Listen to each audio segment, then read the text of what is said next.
The Remington Core-lokt, the deadliest mushroom in the woods. But is it really? That's what we're going to discuss today. Remington Core-lokt's been around a long time. It's got the moniker of deadliest mushroom in the woods. It's probably been used to kill more big game animals in North America than any other bullet because it's readily available. It performs at least adequately and works really well in standard cartridges such as 308, 30-30, 30-06, etc. So let's go into some of the opinions about Remington Core-lokts, some of my personal experience, and see if we can decide if they really are the deadliest mushroom in the woods. Okay, to start with, I've used Remington Core-lokts for well over 20 years. And to be honest, I started using them because a buddy of mine used them and he said that he dropped his deer every time. I had some bullet failures with Winchester PowerPoints. They are a standard cup and core bullet without a tapered jacket. And at high velocities, I had core separation. Now, it's still a dead animal, but I had core separation. I wasn't happy with them. I'd read all the stories, seen the reviews, heard anecdotal evidence from friends about how Core-lokts work just fine. One thing that I did discover is that the Remington Core-lokt wasn't quite as accurate as Winchester PowerPoint. Now, when I say that, I had an extremely accurate rifle, a Winchester Model 70 and 30-06 at the time, a Black Shadow, a Post 64 push feed, and the Winchester PowerPoints would put the first two touching, and the next one with just enough white space at 100 yards. Just enough space to see a white space at 100 yards on target. The Remington Core-lokts would print 3 under an inch every time, so kind of splitting hairs. More than accurate enough. I went about the next, let's see, the next 22, 23 years using Remington Core-lokts almost exclusively, and slew a number of whitetails, coyotes, things like that. And recently took an elk. My experience is mostly whitetails, so keep that in mind as I talk about these. And I'm going to share my experience, and hopefully you can come up with a decision for yourself. As far as accuracy goes, I've never had a rifle. Now, it may happen. So far, I haven't had a rifle that I couldn't get to shoot Remington Core-lokts around under an inch and a half for sure, typically around a 1-inch group. That's more than accurate enough for hunting out to 300, maybe even 400 yards, which 300 is typically my personal max. I've used it in a number of calibers. 308, 30-06, 270, 30-30. I've had good performance. So let's talk specifically about various rifles I've used the Remington Core-lokts in and the accuracy that I found. I had a Remington 700, an old one, an old ADL in 308. Someone had done some work on this one. The barrel was completely free-floated,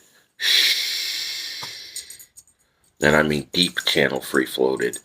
The barrel channel sealed and all of that. Hey, Rosie. Barrel channel sealed and all of that. A particularly light trigger. Someone had done some work on this rifle. A fixed... Okay, Rosie, down. Down, sweetie. A fixed 4-power Weaver scope in loophole dovetail mounts And at 100 yards would print just a nice tight, about a 3/4 inch group.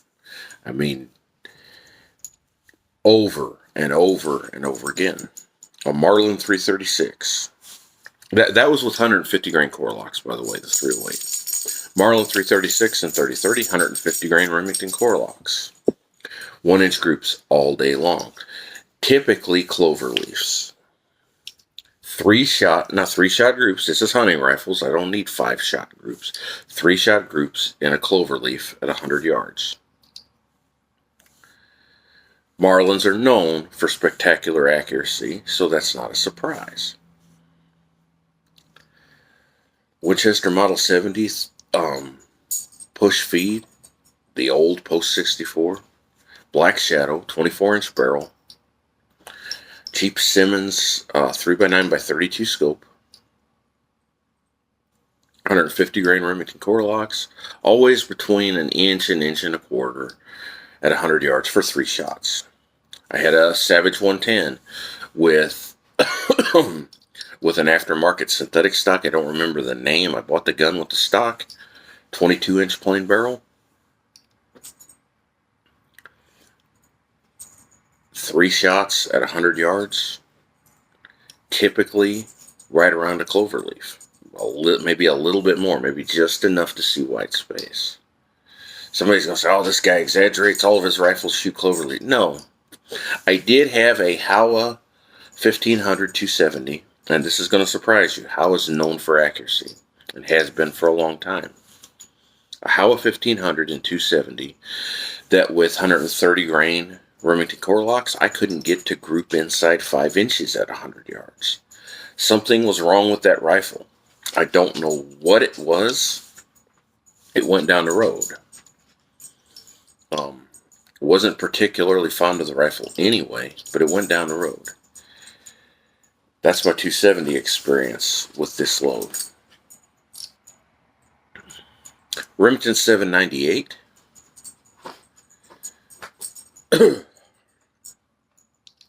Remington 798, 22-inch plain barrel.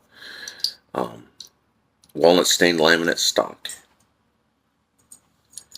30-06. 150 grain Core-lokts and 180 grain round nose Core-lokts. All within an inch to an inch and a half at 100 yards, which is more than accurate enough for me. That's my accuracy experience with Core-lokts. I said that I hadn't had a rifle that wouldn't shoot them inside an inch. I was wrong. Pardon me. I was wrong. That 270 wouldn't shoot inside. I think the best group I ever got was 3 inches, but it typically was around 4 or 5. So I was wrong there. I did have one rifle that just wouldn't group with them. So if your rifle doesn't group with them, don't shoot them. Regardless of how good the bullet is, if your rifle doesn't group with them, throw them out, try something else. I'd rather you use a frangible varmint bullet that shoots tight groups and you just have to know your shots than use the best bullet on earth that shoots a shotgun pattern. So keep that in mind. And then a Rossi R95 with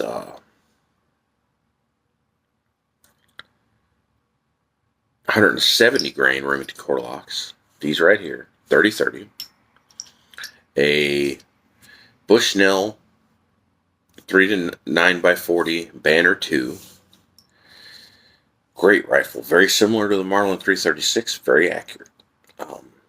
Typically shoots these 170s around an inch to an inch and a half if I do my part. Typically crowds the outside of an inch. So somewhere around an inch and a quarter to an inch and a half is very typical. More than good enough. Not going to shoot past 200 yards with that rifle. More than good enough with that load for that rifle. I have a Winchester 94, an 1894, original, built in 1902. It says 1894, not 94. 30 Winchester centerfire. It says right on the barrel, 30 WCF. It's a 30-30. 170 grain Remington Core-lokts, Not the most accurate bullet that I've shot in that rifle, but I like the Core-lokt, so I keep with them. Again, I've tried it with an aperture sight and with a long eye relief Vortex Crossfire 2, 2 to 7 by 32. Both of them hold around 1.5 groups at 100 yards. More than accurate enough. Took a whitetail doe a couple of years ago with that particular setup. We're going to get into that with on-game performance, etc. here in a few minutes. So that's my accuracy breakdown. I typically find that 1 inch to 1.5 inch groups at 100 yards with out-of-the-box rifles, mostly out-of-the-box rifles. That one 308 had been worked on and was extremely accurate. Typically out-of-the-box rifles. I don't have trouble getting under 1.5 inch group, which is more than sufficient for big game hunting. Specifically out to 300 or 400 yards. Most of us don't have any business shooting past that. If you want to shoot consistently past 400 yards, I don't suggest Core-lokts. There are much better bullets out there for long range accuracy. But for hunting whitetails, pronghorns, mule deer, elk, feral hogs, etc., black bears, whatever, in typical ranges inside 300 or 400 yards, there's no problem with these, in my opinion, and from my experience. Again, my experience is mostly white-tailed deer. So let's get into that. The first deer that I ever killed, and this is going to be exhaustive, the first deer that I ever killed with Remington Core-lokt was with that Winchester Model 70 30-06, 150 grain Remington Core-lokts. Range just under 300 yards, quartering to. The deer took a step as I shot. I put the bullet just behind the shoulder instead of just in the front like I wanted. And it made its way all the way to the hip on the far side. The deer dropped in its tracks with a shattered hip and pelvis. I hit right at the ball. Shattered the hip and the pelvis. I walked up and put one through its lungs at about 50 yards. When I got to it, it was still alive. I was young, hadn't killed a lot of deer, so I put one in the back of its head just to ensure a quick death. The one in the back of the head, the results are obvious. The one behind the shoulder through both lungs, extensive damage to the lungs, an exit, 50-cent piece or so, about 50 yards. That's what you would expect. The one that went diagonally through the deer, though, that's the one I want to talk about. Broke a rib behind the shoulder, went in, shattered the hip. I found it just inside the hide in the hip. And I found the bullet mostly intact. It weighed probably about 100 grains, still had its core, but the nose section of the lead was gone. Like you would typically see with a nozzler partition, something like that. I wish I still had that bullet, but there was no exposed lead left on in the nose section like you see with this one. Just petals, but the core was still full of lead. Pretty good performance at pretty good distance. Shattered the hip. On a 70-pound whitetail. Not barn-burning performance, but it certainly worked. The bullet held up to heavy bone. I was happy. Later that day, on a slightly larger deer, another button buck, whitetail button buck, at a distance of 60, 70 yards, the deer was quartered away. I shot, and I must have pulled the shot. I blew just through the shoulder. I didn't get in behind the shoulder and into the lungs. I just blew through the shoulder. Well, bullet and the deer dropped, probably from shock to the spine. Bullet and bone fragments entered the lungs. The chest cavity was full of blood. The bullet went straight through, basically exploded the shoulder. There wasn't much meat left. The problem there was shot placement. It was my fault. The deer died quickly, but I was fortunate there. But bone fragments and whatnot entered the chest cavity. The deer dropped instantly. The deer died very quickly. Not my proudest shot in the world, but it was very effective this time. I wouldn't recommend that type of a shot. Be very careful with your shot placement and whatnot, though accidents do happen. Okay, so the next one with Remington Core-lokts, a large white-tailed doe, field dressed around 120 pounds. Around here, that's a pretty good size white-tailed doe. A distance of about 30-35 yards, broadside. Savage 110, 30-06, 150 grain Remington Core-lokts. Tight to the crease behind the shoulder, about a third of the way up. Took off the top of the heart. Exited. With a good size exit, a blood trail a blind man could follow. As the deer was running toward a thick cutover, I didn't want to track it into that cutover, so I wanted to put another bullet in it. I worked the bolt quickly, swung, put the vertical crosshair just in front of the chest, right at front of the chest, pulled the trigger, and hit just behind the shoulder at the spine, where the spine comes in kind of low, and dropped the deer in his tracks. Again, an exit shattered the spine. Good bullet performance.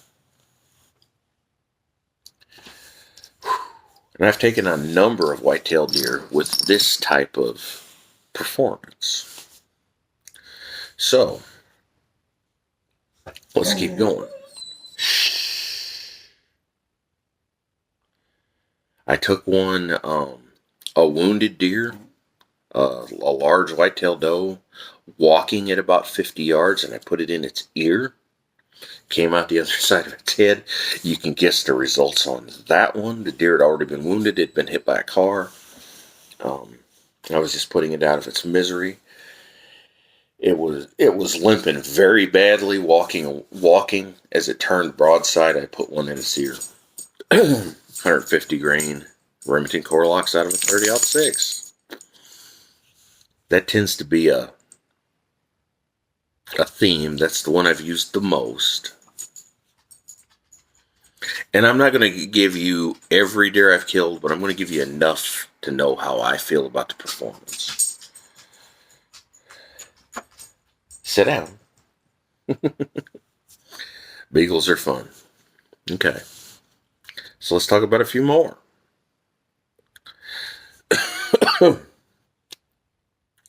About, I don't know, a 90-pound spike.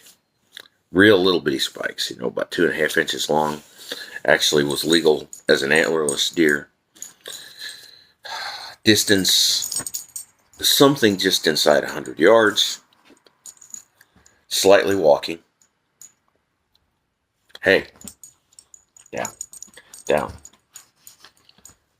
Down, sweetie. Slightly walking. Slowly, right to left. I put the bullet high through the scapula. When it came out behind the shoulder, on the other side, the deer dropped in his tracks. The lungs were mush, good exit. Can't talk about blood trail because the deer dropped in his tracks. Later on that day, a basket rack buck, probably 110 pounds dressed.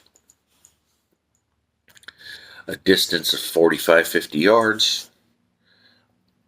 Slightly quartering to, I put one in just in front of the shoulder. Came out mid-ribs. Heart and lungs trash. sprayed blood. Dropped to its chest, pushed its front end about 25 yards or so, sprayed blood everywhere out of the bullet wounds and out of its mouth and nose. It's pretty graphic. The lung tissue and the heart were just a purple gabagook inside. 150 grain, 30-06 Core-lokt again. Pretty good performance. Let's see.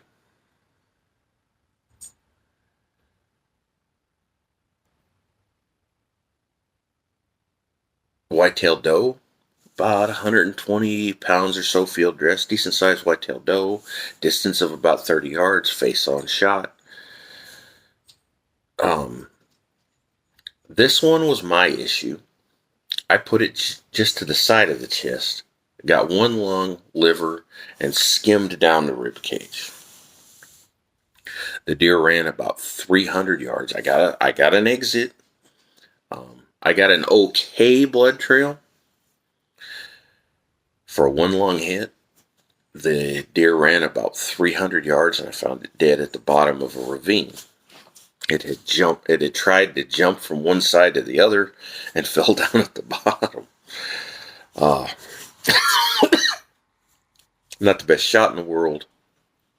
Pretty good damage to that lung. Extensive bruising and whatnot inside the chest cavity because of the fairly high velocity at impact. And a dead deer. Another white-tailed doe, probably about 100 pounds field dressed. About a 60-yard shot. Right at closing time. I wanted meat. All that I could see was from the tips of the shoulders to the neck, and then I could see its rear end. It was hidden by a tree. So I put one in the center of its neck, breaking a couple of vertebrae, shattering the vertebrae, and exiting on the far side. Again, 150 grain, Core-lokt from 30-06. But with a shot like that, you expect just to drop, and that's exactly what happened. A yearling fork-horn buck, distance right around 100 yards, broadside right on the crease, a little high, halfway up, probably a quarter-size exit wound. Lungs were trash. The deer ran about 100 yards. Now, this time there was no blood. That happens sometimes with rifle hits, regardless of the caliber and whatnot. People say, "Oh no, they always bleed." That's not the case. Deer ran about 100 yards and piled up. Didn't even react to the shot. Just took off. Piled up about 100 yards away. Good exit. Large, fist-sized hole through both lungs. Couldn't ask for better performance. Wish I'd had more blood, but it was a higher shot. That tends to happen with high lung shots. You don't always get a lot of blood. And if you don't cut the spine or get very close to the spine, they tend to run. So let's keep going. A mid-120s 8-point buck, large body. I didn't weigh this one, don't have a clue. Large body. Distance of about 80 yards. Broadside. Put 150 grain Core-lokt from a 30-06 right behind the deer's shoulder. Exited out the other side. Blood trail a blind man could follow. The deer ran about 25 yards and died. The lungs were trashed. Rosie.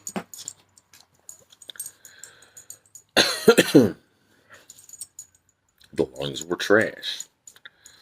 Okay. Another one. Yearling doe. Distance of 110 steps through a pine plantation. Tight behind the shoulder, about 2/3 of the way up. 150 grain, 30-06, Remington Core-lokt. Top of the heart, both lungs, dropped in its tracks. When I got to it, it was still twitching a little bit. It had kicked itself in a small circle, blood everywhere, all over the leaves. Again, fist-sized holes through the lungs. The whole top of the heart was blown off. When you get the top of the heart, cut those arteries off, it's not long for this world.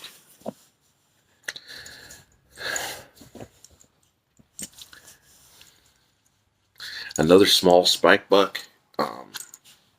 Again, real small, short spikes. Thought it was a doe.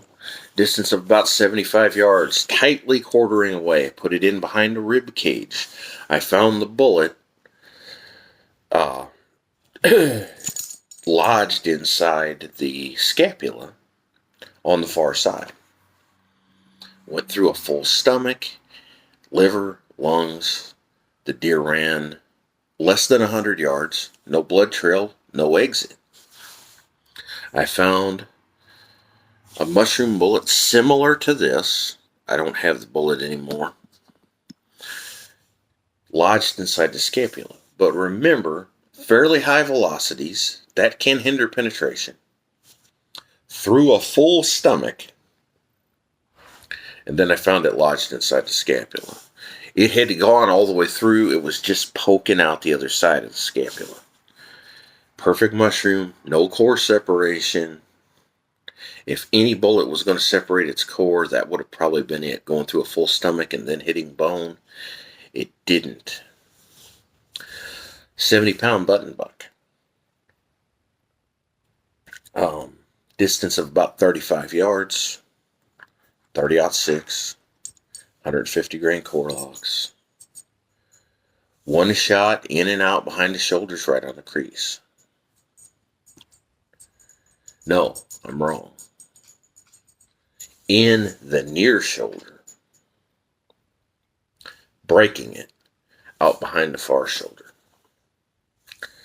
Ran about 25 yards. Stopped. Turned around. I put in almost identical shot on the other side. But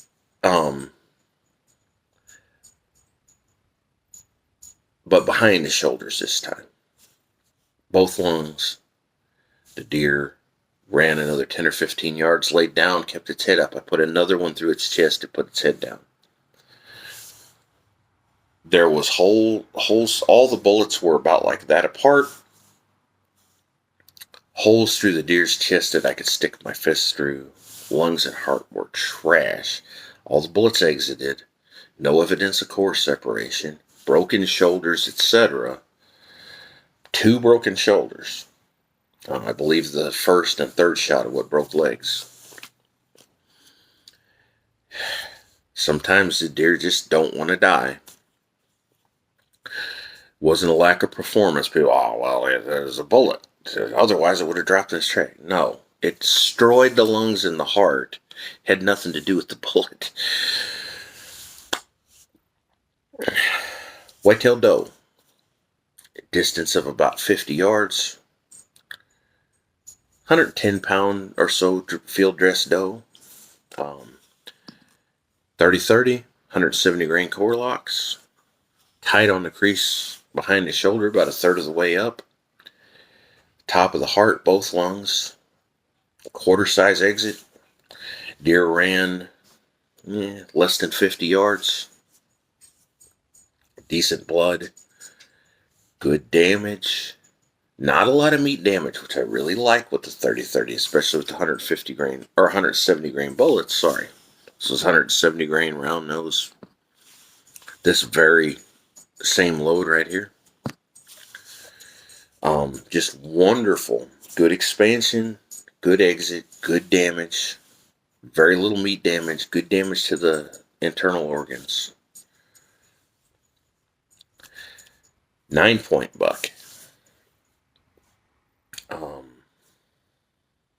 Distance of about 25 yards. Broadside. Broadside. About a third of the way up. Top of the heart, both lungs. Deer ran about 20 yards. Got wobbly legged, fell over. Blood. I could see the blood from where I was standing. Quarter size exit. Lungs were destroyed. really close range. 8-point buck. Distance of about 15 yards from a tree stand. Entrance high behind the shoulder, exit low in front of the far shoulder.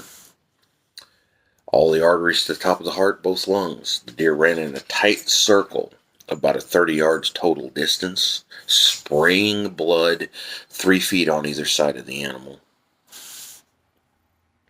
and dropped. Extensive damage to the heart and the lungs. No trouble finding that animal. You're going to notice most of these didn't hit heavy bone. I'm getting there. There have been a few heavy bone hits and things like that. I try to stay away from the shoulders and whatnot because I like to eat deer meat. Rosie, come here. Lay down. Okay. I like to eat deer meat. Now, that's a pretty exhaustive list of what I've taken with Remington Core-lokts, mostly with 30-06. There was a 30-30 thrown in there. Mostly 150 grain 30-06. When I find something that works, I stick with it. This load has worked with me for years. 150 grain pointed soft point 30-06. Remington Core-lokt.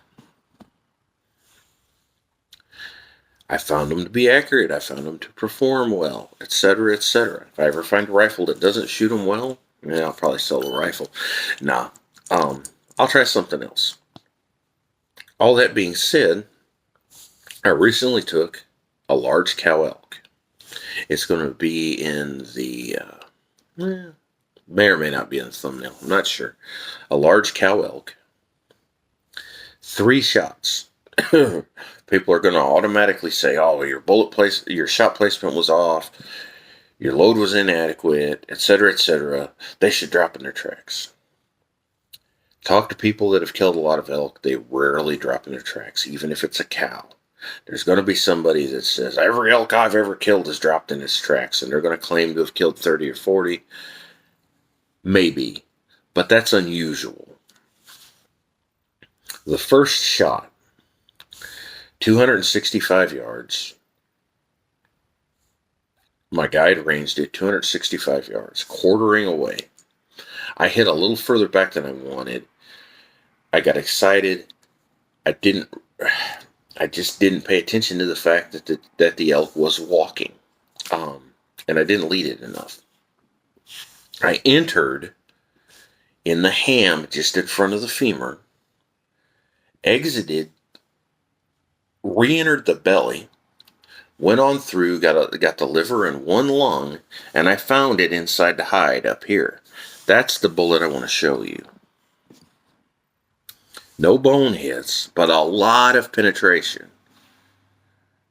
And that's the bullet. 180 grain, round nose, Remington Core-lokt from a 30-06 at 265 yards, quartering through almost an entire elk, from ham to shoulder. Found it just inside the hide. That's the mushroom.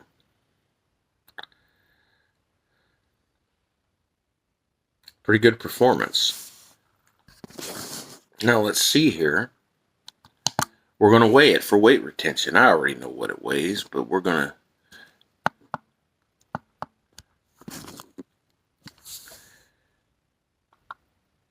get it on grains.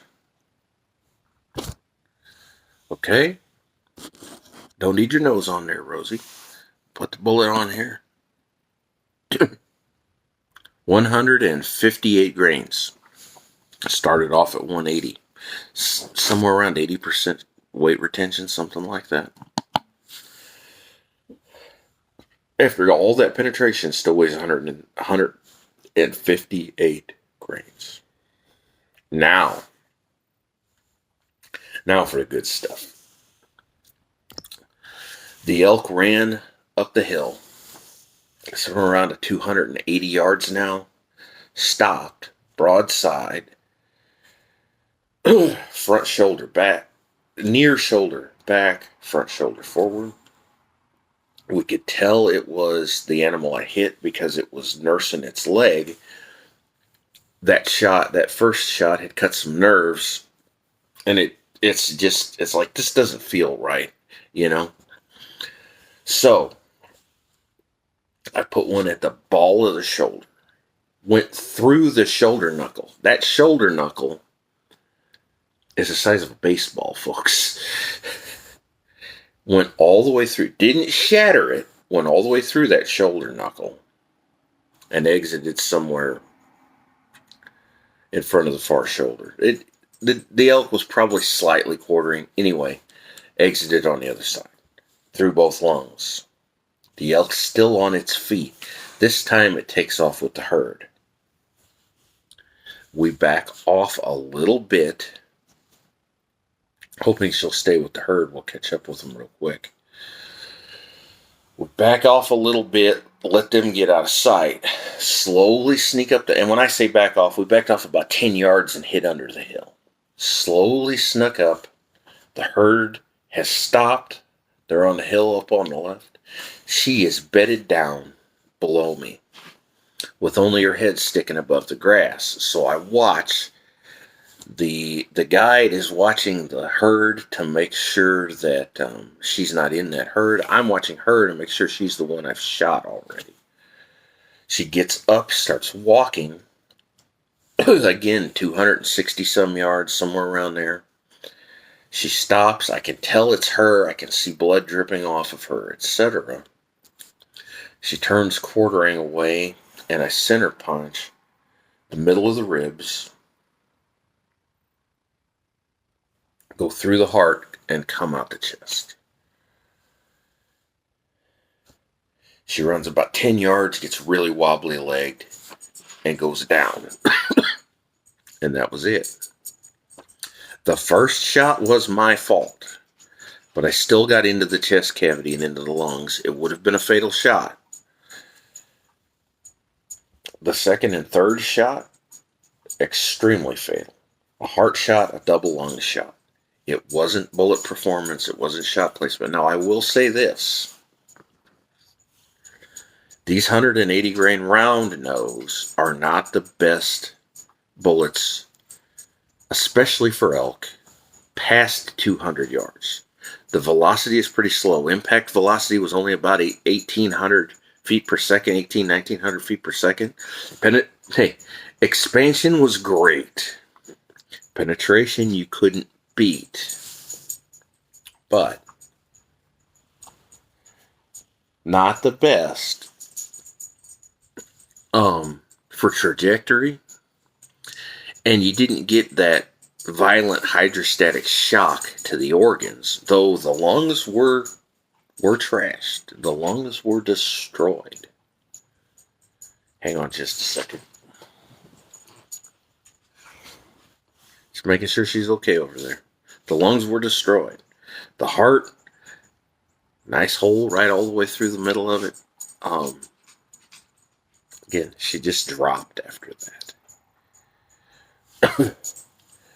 That's my one experience with elk. It did hit heavy bone. It held up. Is that a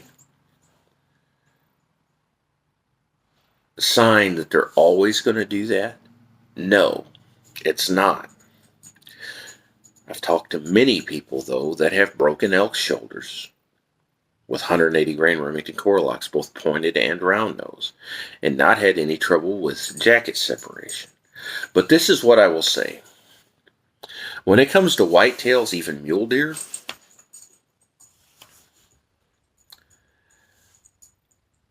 .150 grainers might be a touch light. I've had good penetration and whatnot, but I think 165 would be about perfect, or even 180s. But they work really well, and I have taken many angling shots, etc. out of a cartridge such as a 30-06, 308, a 270, something like that, with probably with the 150s, because I've done it, but with a 165 or 180 out of a 30-06, 130s, 150s out of a 270, probably any of them out of 308 because you're going a little slower, etc. You can take a shot from just about any angle on a deer-sized animal. You get into the larger whitetail bucks, get into mule deer, whatnot, I'd probably stick to 165s. From my personal experience, hold up a little bit. They should hold up a little bit better. Or even the 180s. Penetrate from just about any angle, break bones, etc. As far as larger animals like elk go, if at all possible, I would stay away from the shoulders, from the shoulder bones. Scapulas and stuff shouldn't be much of a problem, but the heavy shoulder bone, the shoulder knuckle, etc.,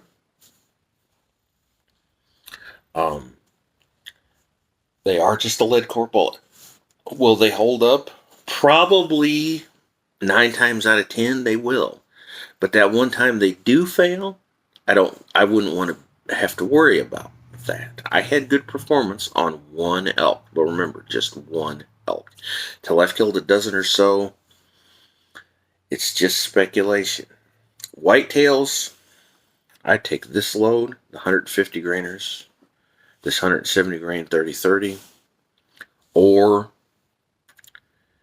my 180 grain Core-lokts in 30-06. Shoot just about any deer in the woods, out to 3, maybe 400 yards with the 30-06, not with the 30-30, out to about 200 with the 30-30. And take most angles, not worry about shoulders and things like that. I'm going to break the shoulders, the deer's going to drop. I'm not worried about that. Let's dispel a few myths about the Core-lokt. It's constantly said that it's just a standard cup and core bullet. It's just a standard cup and core bullet. It is a cup and core bullet, but it is a controlled expansion bullet. People are going to disagree with me. Look up cross sections of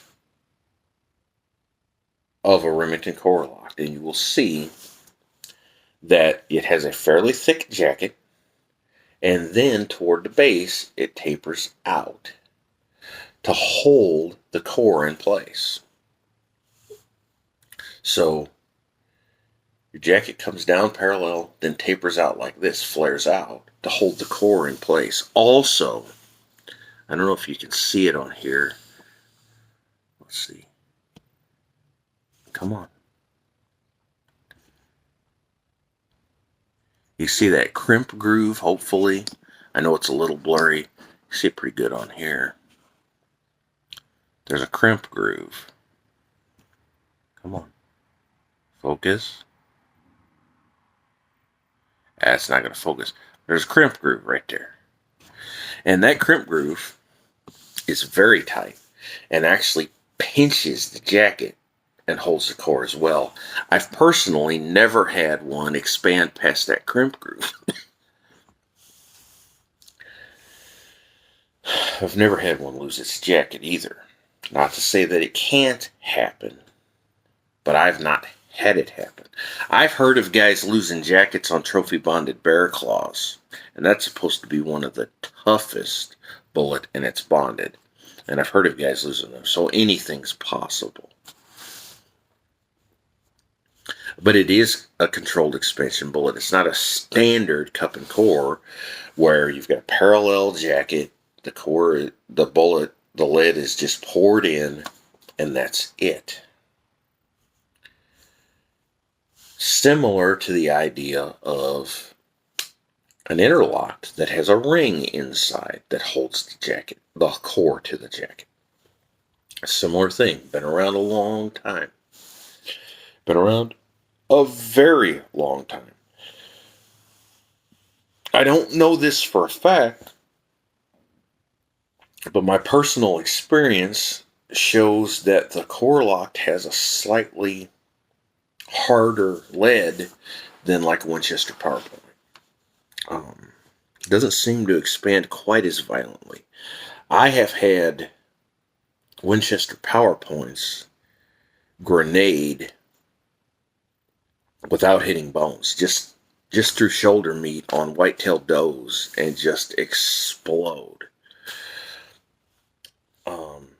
I'm not a big fan of those because of that. Now, sure, the deer dropped really quickly, but I don't want it to act like a varmint bullet.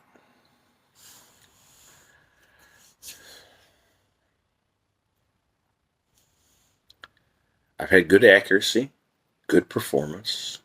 They are a controlled expansion bullet. They're inexpensive. Premium ammo is going to run you $50, $75, maybe even up to $100 a box. Remington Core-lokts can be found at local gun shops around $30 a box or less. That's pretty affordable. I can remember when they were less than 20, but that's pretty affordable. I've shot lots of Core-lokts in multiple rifles, different calibers. My hunting experience is mainly with 30-06 because when I find something that works, I stick with it. My one adjustment that I'm going to make the next time I go elk hunting is that I will change to a pointed bullet like this, but 180 grains. So I'll shoot the 180 grain pointed soft points. I've talked to Joseph von Benedict, a well-known outdoors writer, and he agreed with me. He said that, man, them round nose sure hit hard, but they're not as good at longer ranges. So yeah, that pointed soft point's gonna be, if you're going to use a Core-lokt, that would be the pick. I would use that in 308, 30-06. If I was going to use a 300 Savage, I'd probably go to the 165, stay away from the shoulder bones, just get a little more velocity. I'd use 180 or even the 200 grainers in the 300 Win Mag, and I've considered buying one of those, but I don't really need it. I don't have a lot of experience with these in Magnum calibers. If you're talking a lot of higher velocities, if you tend to shoot at longer ranges, it's probably not that big a deal because they're going to slow down. But there is some merit to stouter bullets when you're talking from a 7mm Remington Magnum on up. Although 7mm Remington Magnum has a great reputation on elk with 175 grain Core-lokts. So that's something to think about as well. And even the 150s. I'd stick with the 175s for a little better penetration, a little better chance of breaking bones, etc. And I've certainly considered that for my next elk rifle. And it may happen. But with standard calibers that most of us are going to be shooting, 308, 270, 30-06. These types of bullets, these Remington Core-lokts, for whitetails, mule deer, all the way up to elk. I don't have any experience with moose. I'm sure it would work. Are going to be just fine. Pick the right bullet. Pick a load that shoots well in your gun. Send me some pictures. Tell me the stories. And enjoy the wild game meat that God provided. We'll see you later, folks. I hope you enjoyed this. Hope I shed some light on some things. We'll see you next time. Love you.